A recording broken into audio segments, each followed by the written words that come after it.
Good morning, everyone. So, for those of you who don't know me yet, I'm Gail Schechter, Program Associate for CLEAR and DLF. And as the newest staff member and a first-time forum attendee, I was the obvious choice to handle the important task of moderating our closing plenary panel. In all seriousness, though, I'm honored to be here among this fantastic and welcoming community. As Dr. Marisa Duarte reminded us in her wonderful keynote at our opening plenary on Monday, librarianship and justice are woven together inextricably. It is in this spirit that we present today's call to action at our closing plenary. DLF's programmatic mission is to advance research, learning, social justice, and the public good through creative design and wise application of digital library technologies. Our working groups have been at the forefront of enacting this mission through community building, research, and grassroots action. Our working groups are the driving force that move DLF towards our goals. Our DLF working groups are open to all, regardless of whether or not you work at a member institution. In fact, perspectives from those beyond our membership are much needed and always valued. DLF working groups provide an opportunity to extend conversations begun at the forum, build upon those ideas year-round, and get work done. We've invited current leaders from our groups to this plenary to speak briefly about their ongoing initiatives, to consider future visions, and to extend an invitation to everyone here and watching to join us on the eve of DLF's 25th anniversary. I'll turn things over to our first working group leader in a moment, but first I want to acknowledge our newly forming working group for digital accessibility, being led by Jasmine Clark, who unfortunately could not attend the forum this year. We'll get our panel started now. Leading us off is Santi Thompson of our Assessment Interest Group. Thank you, Gail. Can everyone hear me? Good. So my name is Santi Thompson from the University of Houston Libraries, and together with Sarah Rubino from the New York Public Library, we co-facilitate the Digital Library Federation's Assessment Interest Group. The DLFaig seeks to engage the community in developing best practices and guidelines for various kinds of digital library assessment. Since our founding in 2014, we've been concerned with a whole host of issues, such as determining how to measure the impact of digital collections through qualitative and quantitative methods and metrics, developing areas of commonality and benchmarks and how we measure collections across various platforms, understanding cost and benefits of digital collections, and exploring how we can best collect, analyze, communicate, and share such information effectively across the spectrum of stakeholders. We currently have 5 working groups who are focused on various aspects of assessment, including cost analysis, cultural implications, metadata quality, content reuse, and user experience assessment. The work of the AIG is done by and for the community. We rely on your passion, enthusiasm, and feedback to sustain and grow the group. Anyone interested in participating can reach out to me or to others in the group. And if you're not familiar with me or with others in the group, you can visit our wiki page. And we also have a Google group that we share lots of communication on and have lots of discussions on. So you can check that out as well. And tweets are coming out about that. So thank you. 90 seconds goes by really quickly. Good afternoon, all. I'm Robin Pike. The DLF Project Managers Group continues to focus on our mission of sharing and teaching project management methodologies and tools. In 2019, the Project Managers Group has been finding ways to continue conversations from our working meetings at DLF. So for example, steering committee member Cristela Garcia Spitz gave a Zoom presentation on UC San Diego's use of Jira and Confluence for project portfolio management this past year. We will host additional presentations on institutions' use of tools or documentation in the coming year, with 3 planned so far. Also within this theme, we have taught 2 successful Learn at DLF workshops and plan to continue to teach the Project Managers Toolkit in future years. The Project Managers Group has been working with listserv members to assess how people want to communicate and about what. Sorry, my phone timed out. We have a few series of prompts planned for more discussion on the listserv to engage with our members, continuing our theme of open learning. Prompted by fruitful discussion at last year's DLF meeting, we are broadening our focus in management beyond tools and how-to resources by discussing topics focusing on the human side of management, including burnout, buy-in, emotional labor, recognition, and communication. We may also explore management mentoring. We continue to add to our Zotero library on our wiki page, adding resources beyond those that come from library publications, since we have much to learn from the broader field of project management and management in general.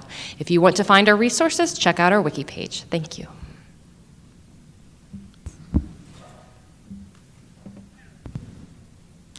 Hi, everyone. For the past 2 years, I've been helping to facilitate the DLF Museums Cohort, a working group and membership cohort begun in 2015 with support from the Samuel H. Kress Foundation.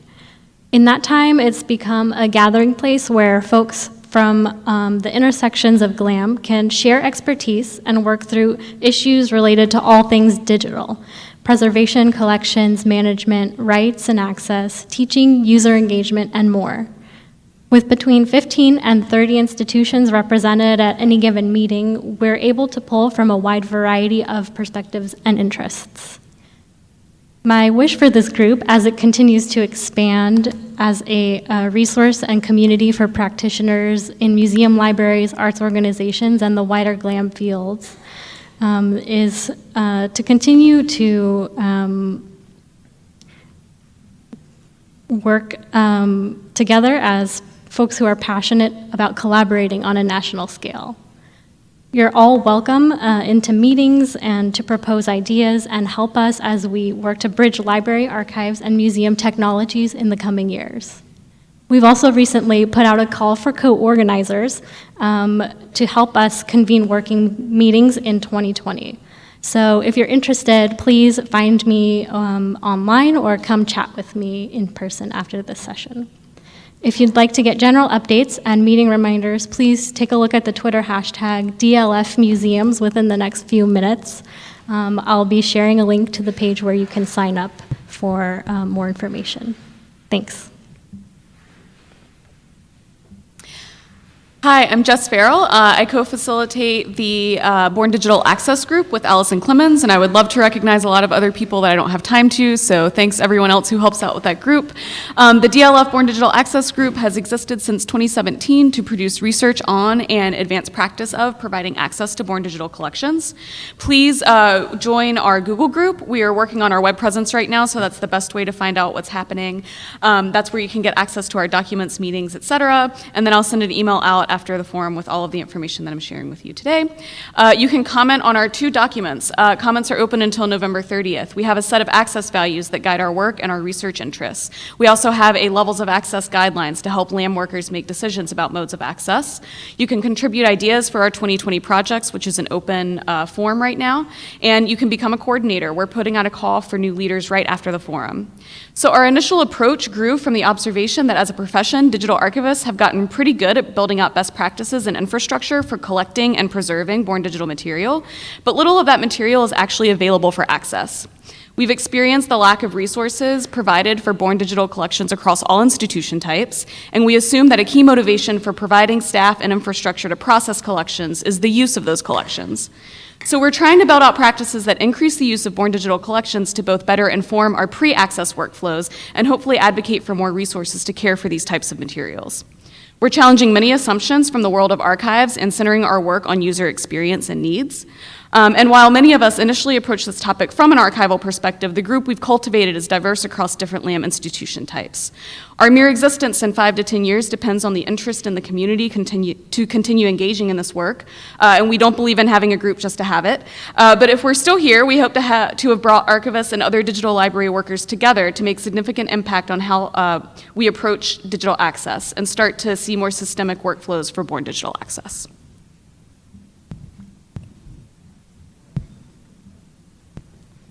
Hi, my name is Julie Hardesty, and I'm a metadata analyst at Indiana University. And on behalf of my fellow co-leaders, Bria Parker at University of Maryland, Anna Neutrar at University of Utah, and Liz Wolcott from Utah State University, I invite you to join the Metadata Support Group. Metadata is hard. The Metadata Support Group aims to help with that. We exist as a place to share resources, strategies for working through some common metadata conundrums, and reassurances that you're not the only one that has no idea how that happened. We are a community on Slack. Think of us as a new version of an email listserv. We aim to be a welcoming community with space to ask questions, get answers, and generally support each other in our quest for metadata that just works. We have a Google form you can use to receive access to the Slack community, and there are a variety of channels already going from aggregator aggravation to metadata value to tools. If you have ever been frustrated by a metadata issue, this group is for you, and we hope we'll see you there soon. Hi, I'm Chelsea Rowell, and together with Nick Omenda, I'm the co-leader of the DLF Digital Library Pedagogy Working Group, but we never call ourselves that. You probably know us by our hashtag DLFteach. We work to empower digital library practitioners to see themselves as teachers, and by the same turn, to equip teaching librarians to engage learners in how digital library technologies shape our knowledge infrastructure. DLFteach is open to anyone interested in learning about or collaborating on digital library pedagogy. This year, we've worked on 3 major projects. The first, the DLFteach Toolkit, edited by Erin Pappas and Liz Rodriguez, with many contributors in the room today, is an openly available peer-reviewed collection of lesson plans on topics such as digital publishing, data and maps, digital project development and management, text analysis and encoding, digital exhibits and archives, and more. You can find it right now at dlfteach.pubpub.org. Our second project, the Teaching with Digital Primary Sources white paper, was led by Brianna Gormley and Mara Seal with other contributors as well. It brings together and synthesizes research about the distinct affordances of digitized primary sources and the habits of thought required to work with them critically. Look for a publication announcement shortly after the forum.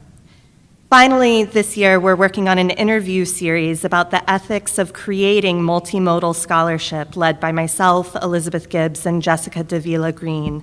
It will feature interviews with practitioners about ethical dimensions of ethical creation of scholarship, such as accessibility, copyright in the commons, and privacy. And you can look for that series to go live before the new year. On top of that, we've hosted Twitter chats every other month and led a half-day workshop on the pedagogy of digital publishing at Learn at DLF. So we've done a lot, and we're wrapping up much of what we had set out to do over the past year or two. So this is a moment of reflection and transition and direction setting for us for the coming year. Look for calls for participation following the forum, and we hope you'll consider contributing your time and energy to undertaking our collective work together.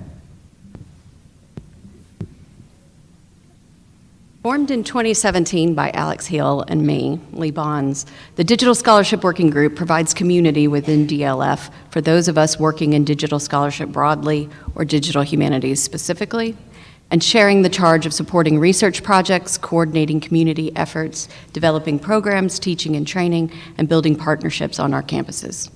In 2 short years, we've accomplished a thing or two together.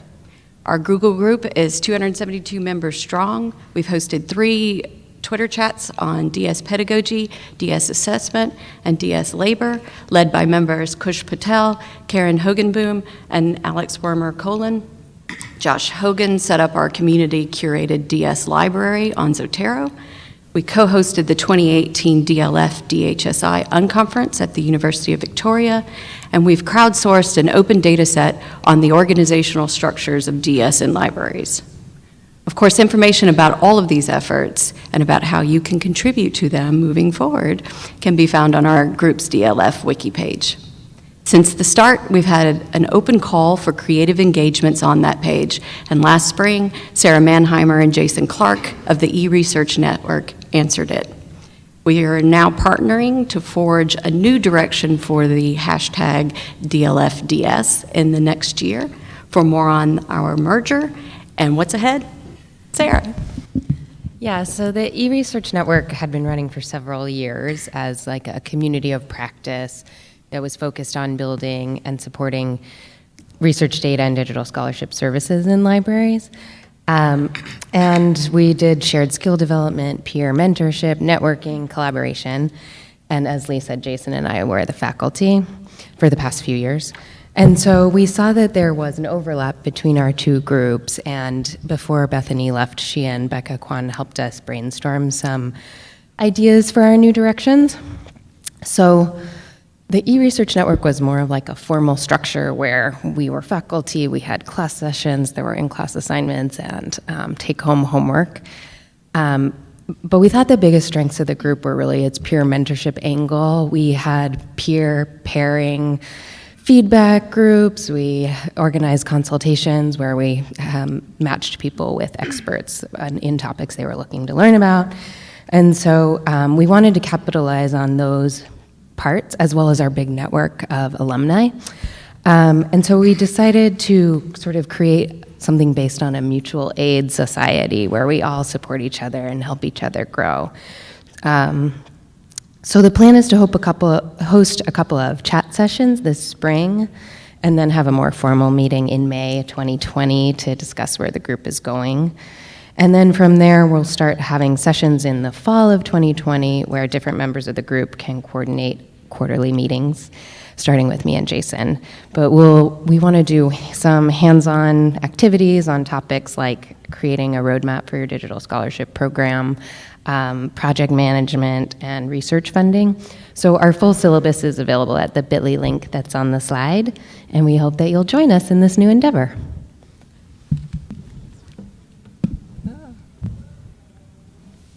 Hi everyone, I'm representing the working group, which is the labor working group, which is the three women on the slide, but so many other people.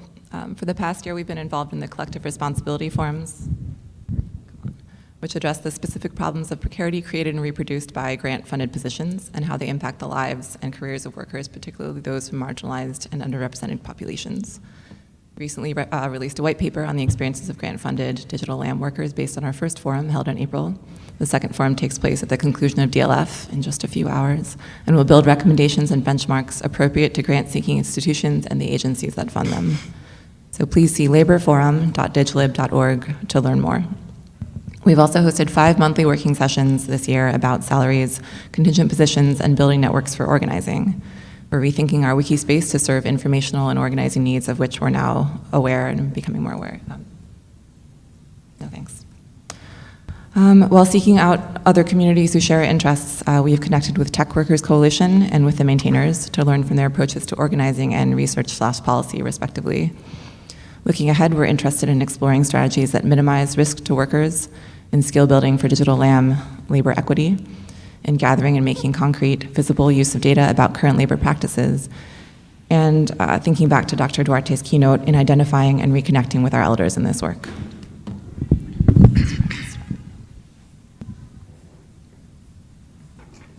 Hello, I'm Joseph Koivisto, and I'm here representing the Government Records Transparency and Accountability Working Group. Founded on a belief that the free flow of government information is fundamental to a democratic society, the Government Records Transparency and Accountability Group seeks to support a broader culture of records and public data transparency in the digital age. So looking forward to what that means over the next coming years, what would we like to do in regards to that? So increase our engagement with GovRecords experts both within and without the federal government, making the most of our partnerships with the very experts that are informing and enacting national regulations of record schedules, retention, and dissemination. So NARA, Library of Congress, Government Publishing Office. Building an evaluative framework, a patchwork quilt of metrics across a number of agencies for measuring the degree to which government records are in fact at risk. Furthering the work of groups that are already engaged in this type of work and enhancing it. Continuing our engagement through webinars and knowledge sharing sessions with archivists, librarians, and scholars investigating the use of government records and public data as a mechanism of state violence. Continuing and enhancing activities that have already proven to be impactful over the past couple of years. Things like review and discussion of National Archives records or scheduling requests, advocacy outreach to government agencies, and events such as Endangered Data Week. and looking beyond our initial focus on American records in order to foster relationships with Gov records experts around the world, many of whom are developing creative approaches to electronic government records. And if you'd like to learn more, please check out our wiki. We also have a Google group, and you can check out the hashtag DLFgrt. Hey everyone, my name is Shay Swager. I work at Auraria Library in Denver, Colorado, and Scott and I are part of something called the Technologies of Surveillance Group, or TOS. So this working group was formed at the end of the 2017 DLF session with myself and Yasmin Shorish. Shout out Yasmin. Yep. So we're committed as a group to the interrogation of our collective relationship with data collection technologies. Libraries are increasingly investing in these kinds of data collection systems. We should stop doing that. We should also be aware of how that impacts our users. And so we want to interrogate the methods and ethical implications of these technologies, but we also want to create some guidelines about how to operationalize that continued investigation whenever we encounter it in our profession, and we will continue to encounter it in our profession. So our group currently has 5 main areas of investigation, and then we have a working group that explores each of those 5 main areas, and Scott's going to break that down for you. We have library-built systems, such as open source repositories, vendor-built systems that libraries purchase or lease. We have an instruction and outreach working group focusing on strategies for connecting with our communities on these topics related to data collection and privacy. We have a professional research ethics group, such as surveillance ethics and library-based research and social media research. And we have an advocacy group focusing on advocating for privacy and resisting surveillance. We really want to thank the leaders and the members of these groups who, over the last couple of years, has produced some amazing work. So we have some outputs, some documents that I think are really helpful that I want to highlight. It was not just the work of the members, but also the wider DLF community. So thank you for everyone in this room that collaborated on that. So we have an advocacy action plan, a glossary and explainer for the ethics and research use of library patron data, a vendor privacy policy analysis, instruction curriculum, and a practical guide to performing library user data risk assessments for library-built systems. And you can access all of these tools through a group wiki on the DLF website. And we're seeking new members, so if there's anyone that wants to get involved in this work, please contact myself or Scott afterwards. Thank you. All right, excellent. You all did amazing on time. So, since I've only been at DLF for 6 weeks, and one of my primary responsibilities will be working with our working groups, I have some questions for you. So first is, what is your advice to someone interested in your group, but who may feel a bit intimidated about jumping into the fold? Anyone, go right ahead.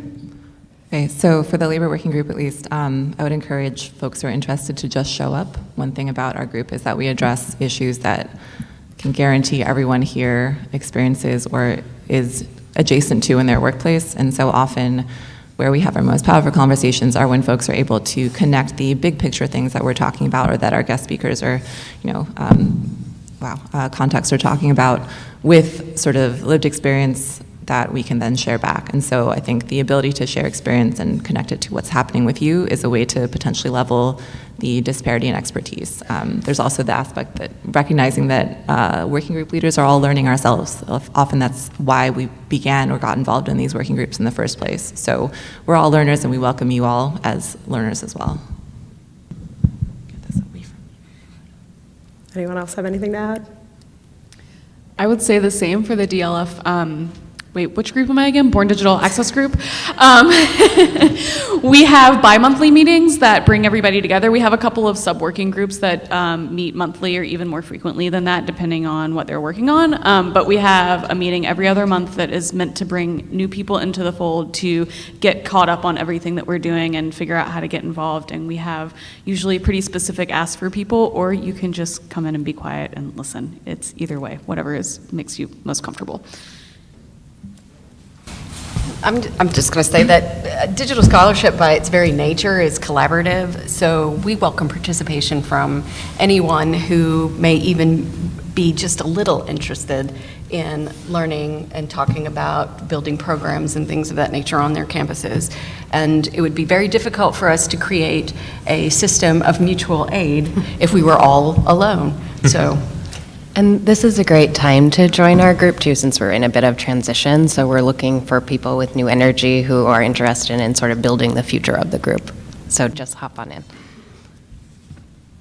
So the assessment interest group has currently 5 working groups underneath that umbrella, and all are very different. Some are really rigid in structure and meet regularly and have defined outputs.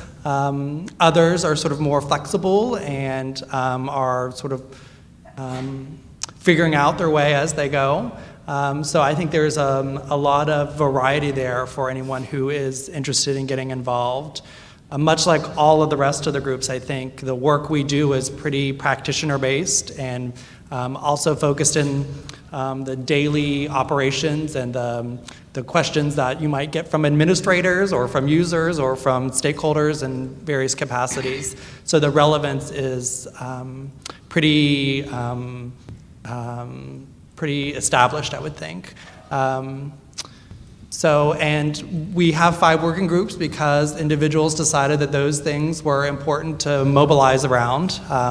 We've had more groups in the past, we've had fewer groups in the past. So if you find an area of interest that's not reflected currently, we would welcome your contributions to creating a working group and to moving that aspect of assessment forward. I would also, if you're interested in the Government Records Transparency and Accountability Group, but are concerned that you're not a GovDocs librarian or you're not an archivist, please don't let that stop you. A lot of us aren't.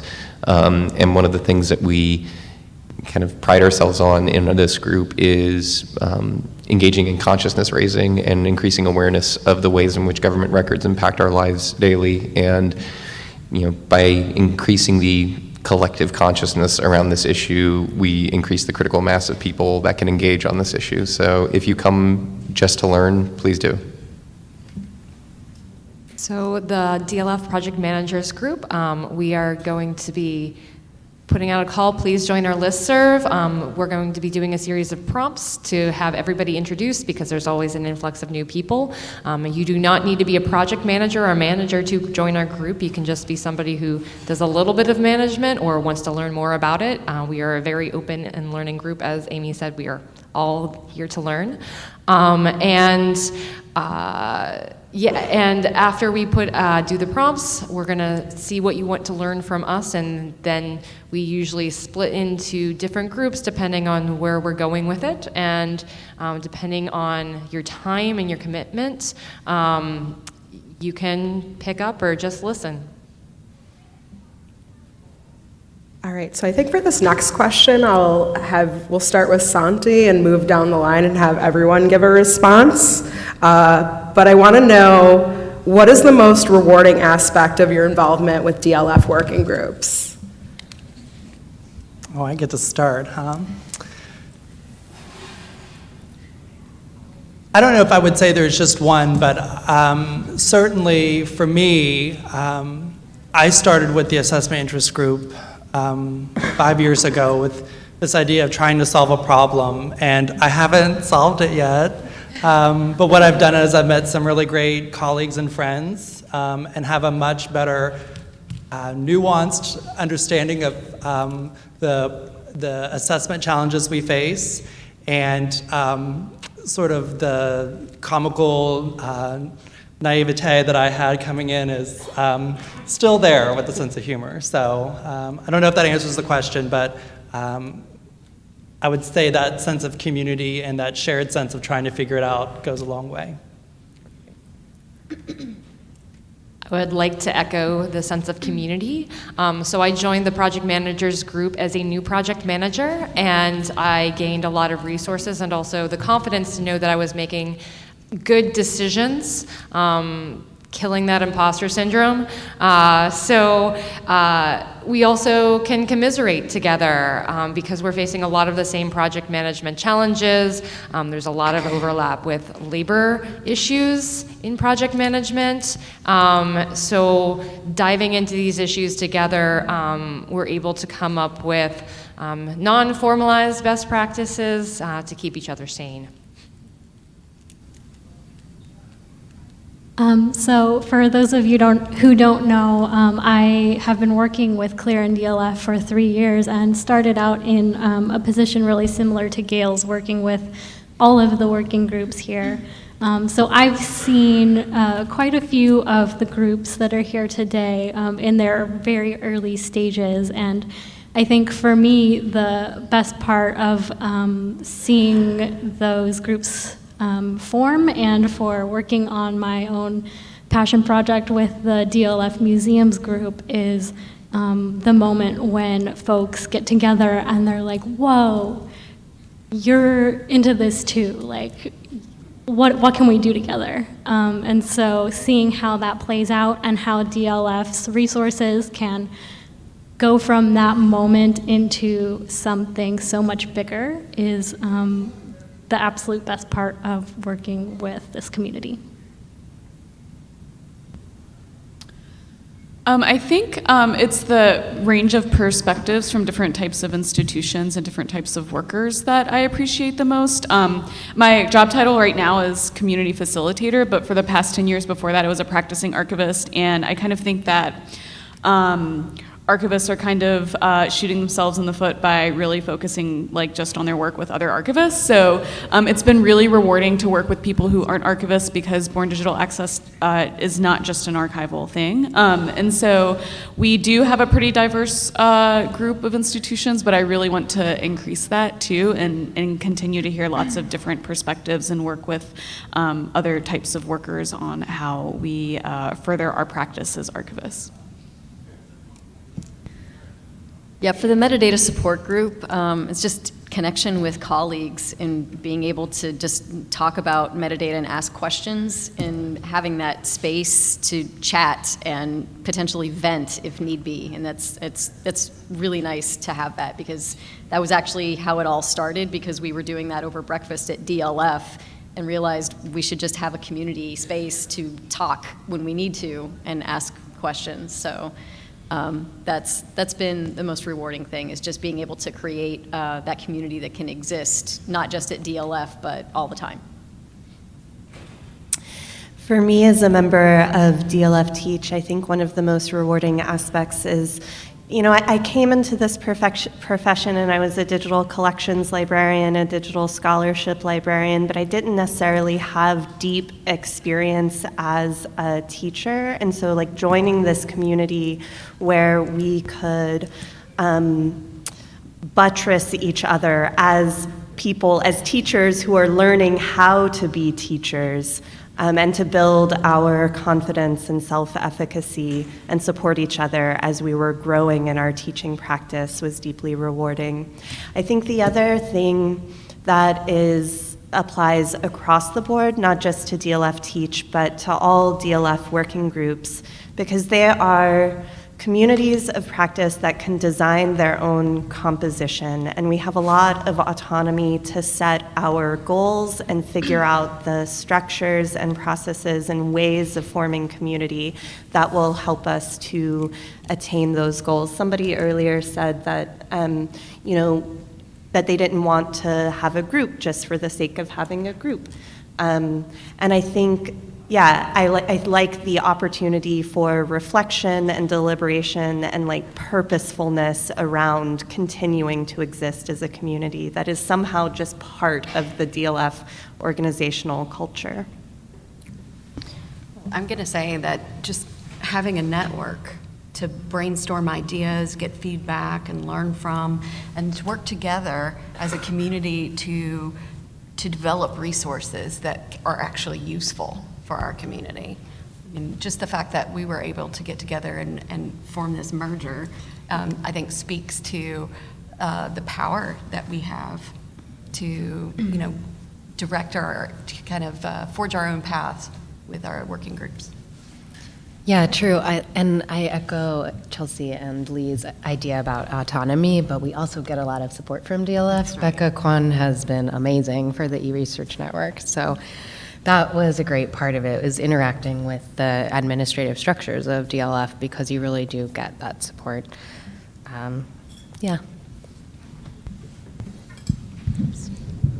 So I also feel that DLF is the people you met along the way, but to change the conversation a little bit, I think one of the more rewarding things from Labor Working Group over the past year has been seeing all the different organizing efforts and just conversations about labor popping up among LAM workers and among people who broadly consider themselves tech workers, which, as I think many of us know, does not strictly include library IT or people who are working for a tech company.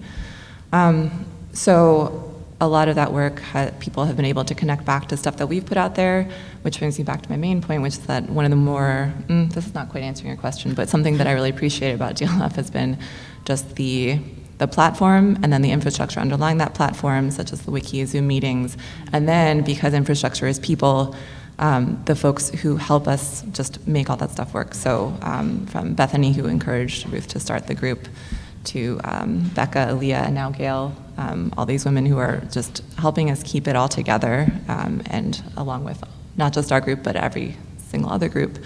Yeah, that's just being able to work with you all has been really incredibly rewarding. So thank you.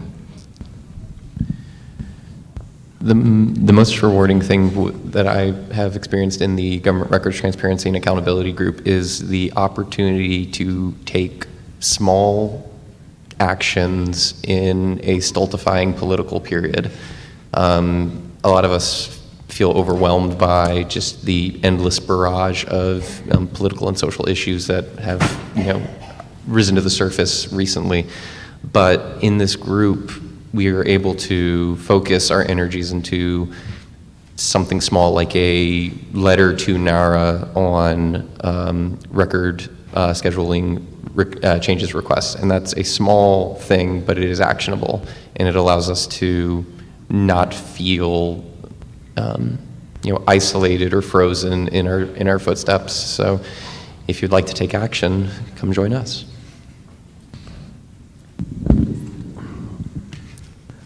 I was going to say hope, but I'm actually not that hopeful.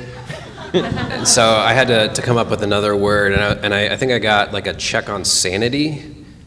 I'm a part of an institution that has fully embraced neoliberalism and capitalism and surveillance, and at every turn tries to chip away at any sort of EDI movements and only participates in the most performative way.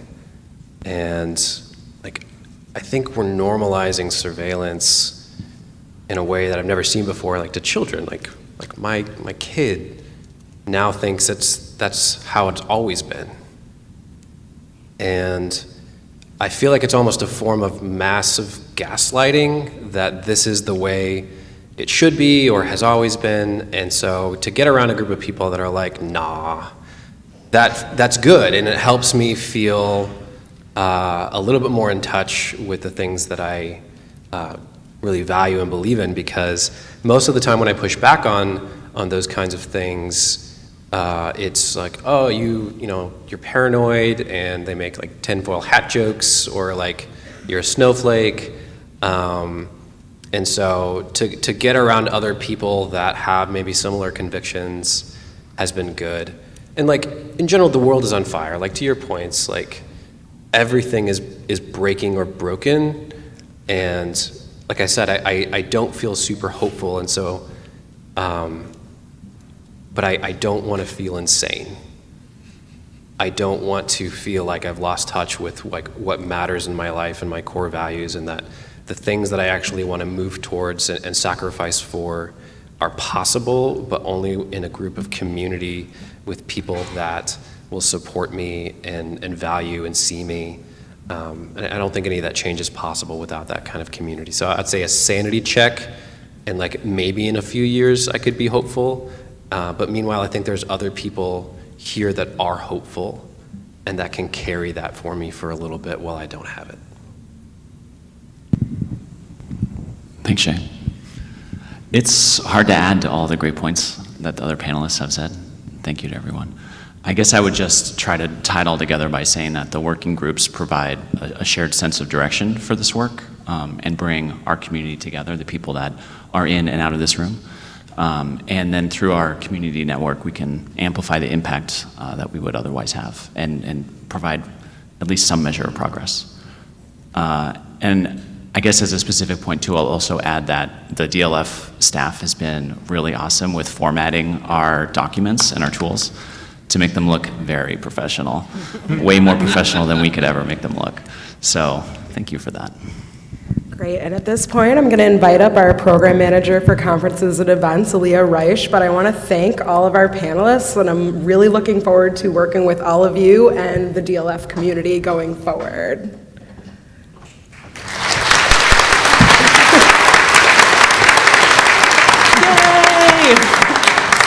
So I don't have much because I have 2 minutes, but in Gail's opening, she talked about how the working groups are a driving force in DLF, and we went back and forth on that language. What metaphor do we want to use? What sort of mode of transportation? Should it be a boat? Should it be a car? And we just settled on driving, but if there's any doubt that that is so true, I think it's gone now. After hearing all of these amazing folks talk about the work that they're doing and what they see for the future, however hopeful or unhopeful they may be, it's wonderful that this can be a community for them and for you to sort of join and do this good, hard, important work. So let's give just one more round of applause to all the folks up here.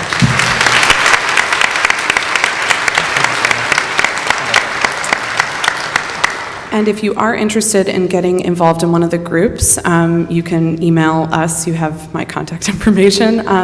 But also, if you go to diglib.org/groups, that has a rundown of every group that we have and information about how to contact them as well. Please join us in Baltimore for 2020.